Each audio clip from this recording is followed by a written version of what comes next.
सुप्रभात ओडिशा। नमस्कार बंधुगण, आपण को आम यूट्यूब चैनल पॉलिटिकल आडारे स्वागत। टॉप न्यूज गुड़िक जानापी भिडटी को शेष पर्यंत देखंतु। ओडिशार 8 जिला को कालबैशाखी सतर्कता 29 पर्यंत प्रबल वर्षार संभावना। आसंता 29 तारिख पर्यंत राज्यर विभिन्न स्थान में कालबैशाखी संभावना रही। एने आज 8 जिला को घड़घड़ी सह वर्षा नहीं येलो वार्निंग जारी करिछि आंचलिक पाणीपाग केन्द्र।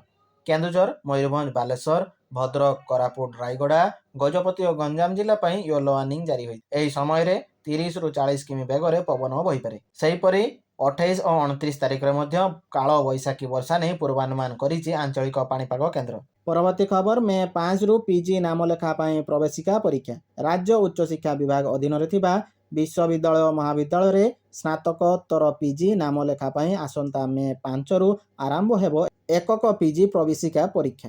यह 18 पर्यंत चलिबो। एने उच्च शिक्षा विभाग पक्षर विज्ञप्ति प्रकाश पाई।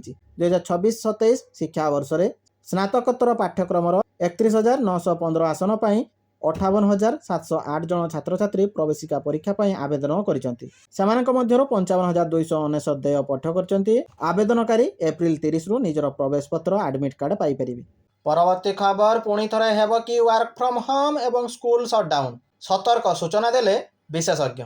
इजराइल, अमेरिका और ईरान मध्य चलता उत्तेजना एवं साधारण लोकों जीवन को बहुल भाव प्रभावित करुच्ची। यह विश्वर शक्ति जोगाण एवं इंधन बजार को प्रभावित करुच्ची। यह परिस्थिति भारत भली देश ପାଇଁ विशेष भाव में जटिल हो जाउची। एतिकी भितरे लोकों मन में एवं गोटे प्रश्न उठुची, देश को पुणी थरे फेरिबो कि वर्क फ्रॉम होम। संसद में प्रधानमंत्री सूचित करथिले जे एही संकट आहुरी लंबा होई पारे, तेणु आमको एकता एवं प्रस्तुत रहिबाकू पड़िबो। प्रधानमंत्री स्पष्ट भाव में मध्यप्राच्य चलता युद्ध को इंगित करथिले। प्रधानमंत्री मोदी बयान पर सोशल मीडिया रे लॉकडाउन एवं वर्क फ्रॉम होम एवं स्कूल शटडाउन विषय बेस भाइराल हेबारे लागिछि। परवर्ती खबर, राज्य और राज्य बाहर खोलिबो ओडिया रेस्टोरेंट। तालिकार 5 मेट्रो सहर, पुंजी निवेश रे 5 कोटी सब्सिडी। सबुठी बासिबो ओडियाक छुंक। ओडिशा सीमा नहीं सारा भारत में पहुंचब भली कि भली पारंपरिक ओडिया खाद्य। एमिति रे ओडिया खाद्य देशर कौनसी कोण अनुकोण में मिलूना बोली नहीं, किंतु राज्य बाहर तथा जातीय स्तर में ओडिया खाद्यर परिचिति को आउ टिके प्रोत्साहित और ओडिया व्यंजन को लोकप्रिय करने को एभली निष्पत्ति नहीं ओडिशा सरकार। राज्य भितर एवं बाहर प्रमुख स्थान मानक ओडिया रेस्टोरेंट खोलिबा को विज्ञप्ति प्रकाश करिछि ओडिशा पर्यटन विभाग। परवर्ती खबर, ओडिशा रे बदलिनी पेट्रोल और डीजेल दाम। शीघ्र भरी नियंतु टांकी। गाड़ी रे पेट्रोल किंबा डीजेल पकाइबा पूर्व जानि नियंतु दर। प्रतिदिन तेलर नुआ दर निर्धारण करा जाइते। आज भुवनेश्वर पेट्रोल दर 101 टंका 19 पैसा रहितबा बेले डीजेल दाम प्रति लिटर पिछा 92 टंका 77 पैसा रही।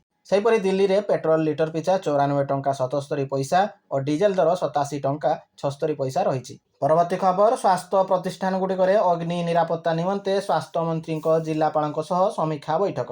राज्यर समस्त स्वास्थ्य प्रतिष्ठान गुड़िक अग्नि निरापत्ता व्यवस्था को सुदृढ़ करने स्वास्थ्य और परिवार कल्याण मंत्री डॉक्टर मुकेश महालिंग लोकसेवा भवन ठारे आभासी माध्यम समस्त जिलापाल एक उच्च स्तरीय समीक्षा बैठक कर विस्तृत आलोचना करिसेंति। मान्यवर मंत्री स्वास्थ्य प्रतिष्ठान गुड़िकर अग्नि निरापत्ता भित्तिभूमि निमंते निरीक्षण, आवश्यक एस्टिमेट एवं समयसीमा मध्य शेष करने को समस्त जिलापाल मानक निर्देश देइथिले। मान्यवर मुख्यमंत्री श्री मोहन चरण माझी निर्देश क्रमे हॉस्पिटल रे अग्नि निरोध और निर्वापन व्यवस्था को कड़ाकड़ी भावे पालन करा जाउछि। परवर्ती खबर, ओडिशा विश्वविद्यालय रे खाली पद पूरण मामला 2 सप्ताह मध्य सत्यपाठ दाखल पाई सरकार को निर्देश। ओडिशा विश्वविद्यालय रे खाली पड़िथिबा प्रोफेसर, सहयोगी प्रोफेसर और सहकारी प्रोफेसर पद पूरण पाई रुजु मामला रे 2 सप्ताह मध्य सत्यपाठ दाखल करने को राज्य सरकार को ओडिशा हाईकोर्ट निर्देश देइछन्ति। मुख्य विचारपति हरीश टंडन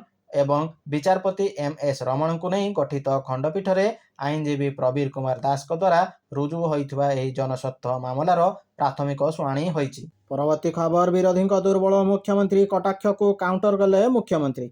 विरोधी दुर्बल मुख्यमंत्री कटाक्ष को विधानसभा रे मुख्यमंत्री मोहन माझी काउंटर करिसेंति। गृह विभाग खर्च दाबी आलोचना बेले मोहन माझी विरोधी अटैक को काउंटर करिसेंति। पूर्व सरकार अमलर कहानी को मन पकाई दे मोहन माझी कहते 2019 रु 2024 मसीहा पर्यंत जो स्टोरी थिला मुख्यमंत्री दुर्बल होउतले एवं सबल स्वास्थ्य मंत्री उपरक उठुतले। ତାଙ୍କୁ କେଉଁ କାରଣରୁ ଓ କାହିଁକି ହତ୍ୟା କରାଗଲା ସମସ୍ତେ ଜାଣିଛନ୍ତି ବୋଲି ମୋହନ ମାଝୀ କହିଛନ୍ତି।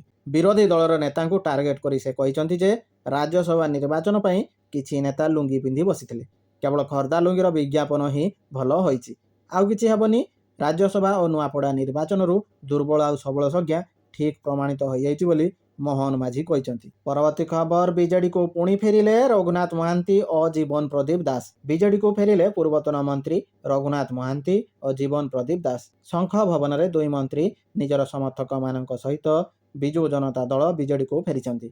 ବିଜେଡିର ବରିଷ୍ଠ ଉପାଧ୍ୟକ୍ଷ ଦେବୀ ପ୍ରସାଦ ମିଶ୍ରଙ୍କ ସମେତ ପ୍ରତାପ ଜେନା, ପ୍ରଣବ ପ୍ରକାଶ ଦାସ, ସ୍ନେହାଙ୍ଗିନୀ ଛୁରିଆ, ଲେଖାଶ୍ରୀ ସାମନ୍ତ ସିଙ୍ଗାର ଓ ଲେଲିନ ମହାନ୍ତିଙ୍କ ସମେତ ଅନ୍ୟାନ୍ୟ ଦଳୀୟ ନେତାମାନଙ୍କ ଉପସ୍ଥିତିରେ ଦୁଇ ନେତା ବିଜେଡିରେ ସାମିଲ ହୋଇଛନ୍ତି। ପରବର୍ତ୍ତୀ ଖବର, ଦେଶରେ ପର୍ଯ୍ୟାପ୍ତ ପରିମାଣରେ ପେଟ୍ରୋଲ ଡିଜେଲ ଅଛି। ସାରା ଦେଶରେ ପେଟ୍ରୋଲ ଡିଜେଲ ଓ ଏଲପିଜି ଅଭାବକୁ ନେଇ ଅନେକ ଗୁଜବ ହେଉଛି। ଏହା ମଧ୍ୟରେ ସରକାର ଓ ତେଲ କମ୍ପାନୀମାନେ ଏହାକୁ ଖଣ୍ଡନ କରି ଦେଶରେ ପର୍ଯ୍ୟାପ୍ତ ପରିମାଣରେ ଇନ୍ଧନ ଥିବା କହିଛନ୍ତି। 28 ଫେବୃଆରୀରେ ଇରାନ ଉପରେ ଇସ୍ରାଏଲ ଓ ଆମେରିକା ଆକ୍ରମଣ କରିଥିଲେ। ଏହା ପରଠୁ ବୈଶ୍ୱିକ ସ୍ତରରେ ଯୁଦ୍ଧର ପ୍ରଭାବ ଦେଖିବାକୁ ମିଳିଛି। ଏହା ମଧ୍ୟରେ ତେଲ ଓ ଗ୍ୟାସ୍ ଅଭାବ ନେଇ ଅନେକ ଖବର ସାମାଜିକ ଗଣମାଧ୍ୟମ ଆଦିରେ ଘୁରି ବୁଲିବା ଫଳରେ ସାଧାରଣ ଲୋକେ ଭୟଭୀତ ହୋଇପଡୁଛନ୍ତି। ତେବେ ପେଟ୍ରୋଲ ଡିଜେଲ ଅଭାବକୁ ନେଇ ହେଉଥିବା ଗୁଜବ ମଧ୍ୟରେ ଭାରତର ପ୍ରମୁଖ ତେଲ କମ୍ପାନୀ BPCL, HPCL ଏବଂ IOCL ସ୍ପଷ୍ଟ କରିଛନ୍ତି ଯେ ଦେଶରେ ପେଟ୍ରୋଲ, ଡିଜେଲ ଓ ଏଲପିଜିର ଅଭାବ ନାହିଁ।